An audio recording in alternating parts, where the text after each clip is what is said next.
Bismillahirrahmanirrahim. Assalamualaikum warahmatullahi wabarakatuh.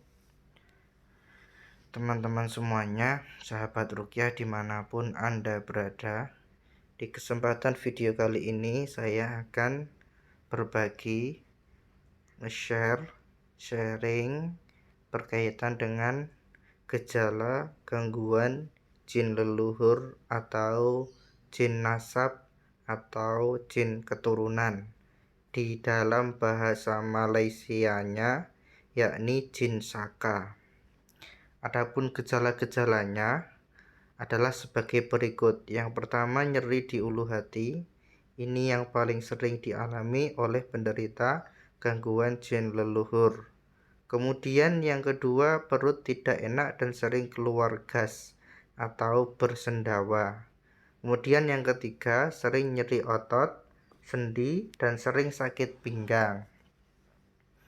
Kemudian yang berikutnya, yang keempat, kulit kering, kusam, dan mudah berjerawat. Kemudian yang kelima, tangan dan kaki sering merasa dingin sendiri. Tangan dan kaki sering merasa dingin sendiri. Kemudian yang keenam, kurang nafsu makan, sering mual dan nyeri lambung. Yang ketujuh, mudah pilek dan masuk angin. Ini artinya pasti di setiap pekan itu ada jadwal untuk pilek dan masuk angin, dan ini amat sangat sering sekali. Kemudian yang berikutnya, yang kedelapan, sakit kepala dan susah tidur. Tidurnya sangat malam atau yang disebut juga dengan insomnia.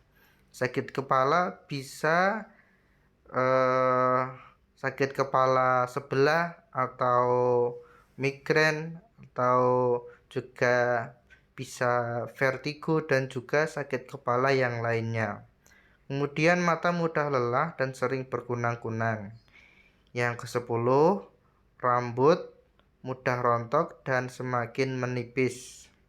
Kemudian yang ke-11, mudah merasa sedih dan depresi. Ini apa-apa terbawa sama hati dan merasa sedih. Kemudian yang berikutnya, yang ke-12, sulit untuk fokus dan mudah marah. Kemudian yang ke-13, mudah kesal dan mengamuk.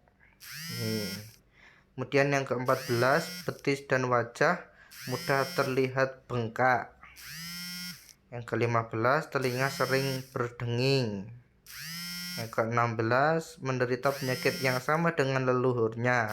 Misalkan leluhurnya punya riwayat penyakit jantung, si penderita atau yang terkena gangguan atau anaknya atau cucunya juga menderita hal yang sama, yakni jantung. Misalkan leluhurnya sering sakit di punggung, leluhurnya juga sama, atau keturunannya juga sama. Kemudian yang ke-17, kejadian di dalam mimpi sering terjadi di alam nyata atau yang disebut dengan deja vu. Kemudian yang ke-18, kekuatan tubuh di atas rata-rata manusia. Ini artinya barangkali kekuatan manusia itu hanya 100, dia bisa 2 kali lipatnya, bahkan 5 kali lipatnya. Misal benda yang disentuh sering rusak karena kekuatannya yang terlalu kuat. Yang ke-19, mempunyai kemampuan melihat jin dan mendengar suara goib. Ini. Kemudian yang ke-20, memiliki kepekaan untuk melihat kepribadian dan nasib orang yang baru ditemuinya. Bisa meramal, misalkan, oh orang ini nanti ada kejadian seperti ini, ada kejadian seperti ini. Ini biasanya ada riwayat gangguan jin leluhur atau jin nasab. Demikian teman-teman yang dimuliakan Allah Subhanahu wa taala. Mudah-mudahan dari sedikit materi ini bisa bermanfaat kepada teman-teman semuanya, memberikan informasi, sharing-sharing kepada teman-teman semuanya yang saat ini barangkali sudah periksa ke medis sampai berkali-kali kok sakitnya muncul dengan sakit yang sama, diobati sudah, diperiksakan sudah, dan juga sudah menempuh banyak ikhtiar akan tetapi juga belum kunjung sembuh, barangkali itu disebabkan oleh gangguan jin atau dari jin leluhur atau disebut juga jin nasab.